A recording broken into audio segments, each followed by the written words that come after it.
Hi there. Have you ever wondered if it's just a phase? Why do you even like this type of video game? Or this type of genre of video games? Why do you prefer a certain color? And why is your favorite food exactly that food type? We accept our preferences as just a part of who we are. A self-imposed story we tell ourselves and that the people around us rarely challenge, because nobody wants to disrupt the mood, or frankly, it's none of their business. But preferences aren't just personality. They're a combination of environment, experience, genetic predisposition, and most importantly, a conscious choice. The last part tends to blend in with other parts when we think about it. You would think rational thought would be enough, that knowing something isn't productive would be a sufficient reason to stop. And yet, so many of us surrender to things we didn't even know we wanted until they were right in front of us.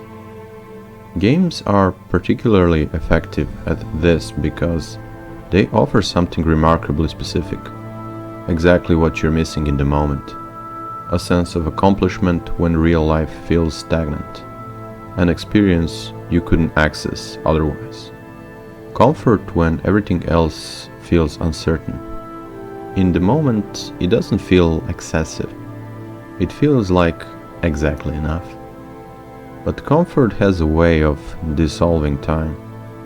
The question worth asking is whether you're finding peace of mind or feeling a void, because those require very different responses. The practical solution is almost embarrassingly simple. Set a limit before you start, not after. A rule, a boundary decided by your rational mind before comfort takes the wheel. The hard part was never not knowing what to do. The hard part is actually doing it.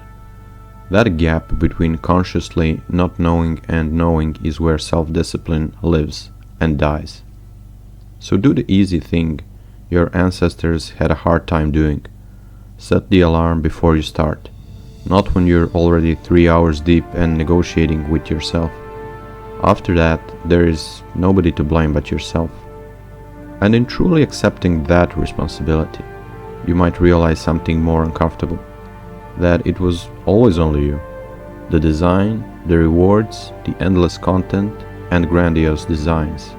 None of it had a power you didn't willingly relinquish voluntarily.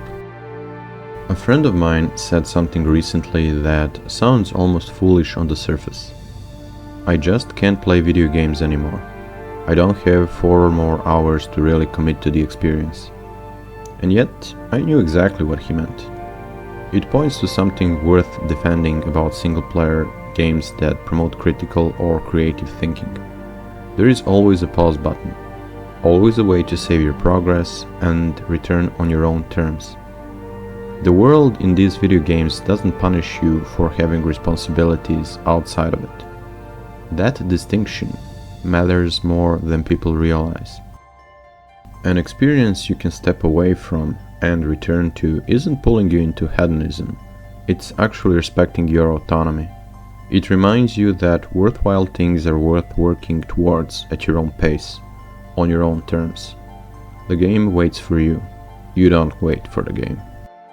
Seneca said it plainly, we suffer most in our imagination.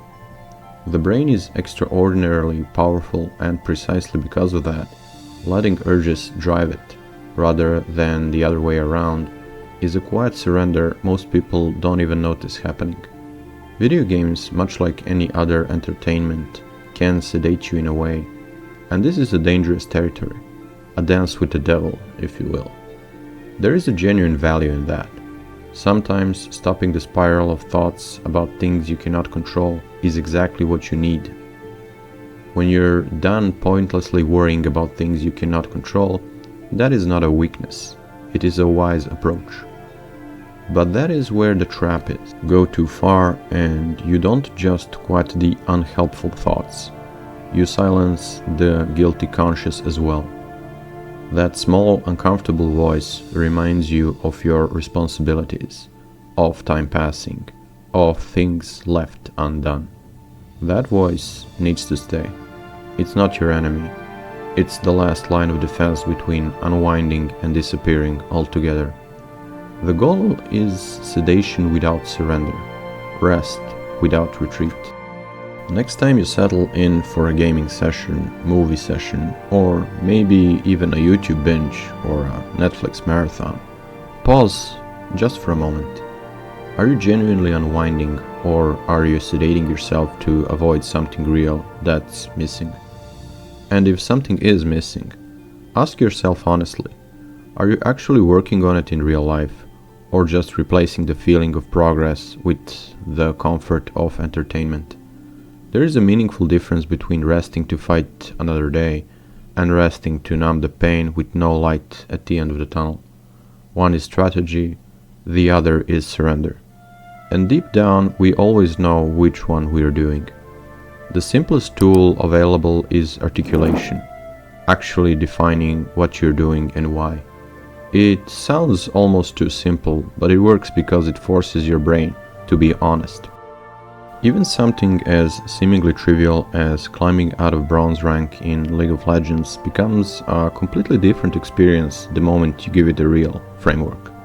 Suddenly it's not just one more game. You know it requires specific champions to both only pick and practice. So you limit yourself to your top champions, maybe only 3 of them. Now you need to figure out how many of the games you're actually paying attention. Maybe play just 3 ranked games daily rather than an endless deteriorating session that costs you rank, mood, patience with yourself, and maybe even your sanity.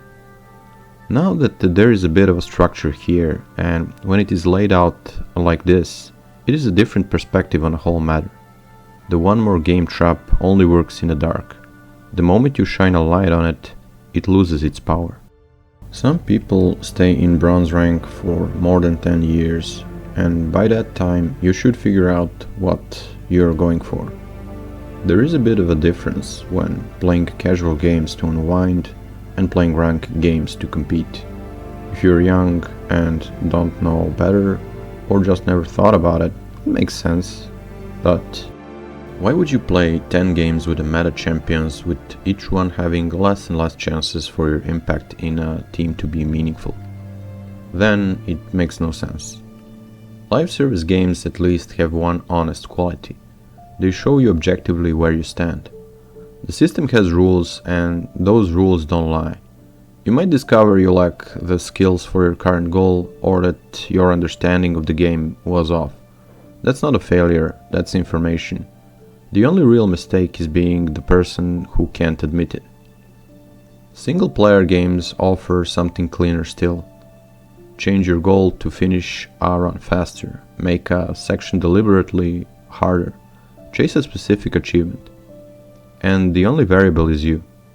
No outside influences, no community pressure, just an honest conversation between you and the game. And there is nothing wrong with being proud of it either. Being part of a League community or a World of Warcraft guild, wearing that identity like a badge of honor. That sense of belonging is real, and it has a genuine value. Just make sure the badge represents something you consciously chose rather than something that quietly chose you. But whatever your entertainment of choice is, ask the real question. Is this the right thing for you right now? Just articulating an honest answer about your responsibilities will tell you everything you need to know. There is a line worth remembering. Treat yourself like someone you actually like. When you tell a friend to get more sleep, stop delayed gaming sessions, get their life in order, apply that same logic to yourself. And you deserve the same honesty you'd give someone you care about. When planning your sessions, it doesn't need to be elaborate, just structured enough to serve as a reference. Because over time you will learn exactly how your plans fail. Maybe you overestimate your execution. Maybe you lose track of time when section gets hard. Maybe you simply overplay. Knowing your specific flaw isn't a weakness, it's a beginning of wisdom. It is a beginning of you actually planning around it. It's strange how easily we can dissect a lost game, analyzing every mistake, every missed opportunity, every decision that cost us the match, and yet apply almost none of the same ruthless honesty to our own lives. Well, that concludes this session. If you would like to hear similar topics, hit like and subscribe, and I will talk to you in the next video. Take care.